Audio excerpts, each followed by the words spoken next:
জামাতের সাথেও কখনো ইসলামী দলগুলোর ঐক্য হয়নি 1979 পরে, এবার হলো। ভেবেছিলাম এটা নিয়ে প্রশ্ন করব। আপনাদের হেফাজতে ইসলামের যিনি রয়েছেন আমির, তিনিও জামাতকে নিয়ে অনেক সময় অনেক কথা বলেন, যদি আপনি বলেছেন এগুলো সবই ব্যক্তিগত সম্পর্ক, মানে ব্যক্তিগত মন্তব্য। আপনার কি মনে হয় যে মানে জামাতের যে আকীদা নিয়ে আপনাদের বেসিক প্রশ্নটা, অর্থাৎ মওদুদিবাদের সাথে দেওবন্দের যেই জায়গাটায় মূল তর্ক, তো ওই মওদুদিবাদের থেকে কি জামাত সরে আসছে বলে আপনারা এখন বিশ্বাস করছেন? না, আমরা রাজনীতিতে এবার আকীদার সেই প্রশ্নটাকে আমরা বড় করে দেখছি না। আচ্ছা। আমি যেটা বলি যে এই যে কথাটা, যে এবারই প্রথম জামাতের সাথে রাজনৈতিক ঐক্য, এটার সাথে আমি ডিফার করছি। 2001 সালে যে 4 দলীয় জোট গঠিত হলো, সেই 4 দলীয় জোটের অন্যতম 2 শরিক, একটা ছিল জামাতে ইসলাম আর হলো ইসলামী ঐক্য জোট।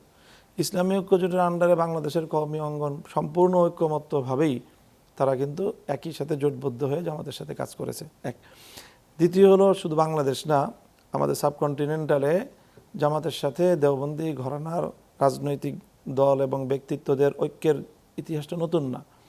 আমরা দীর্ঘ প্রায় 2 যুগ ধরে দেখছি পাকিস্তানে জমিয়তে উলামা ইসলামের যে উপমহাদেশের সবচেয়ে বড় রাজনৈতিক ব্যক্তিত্ব, যিনি মাওলানা ফজলুর রহমান সাহেব, তিনি কিন্তু 2 যুগ ধরে জামাতে ইসলামকে নিয়ে ঐক্যবদ্ধভাবে সেখানে রাজনীতি করছেন।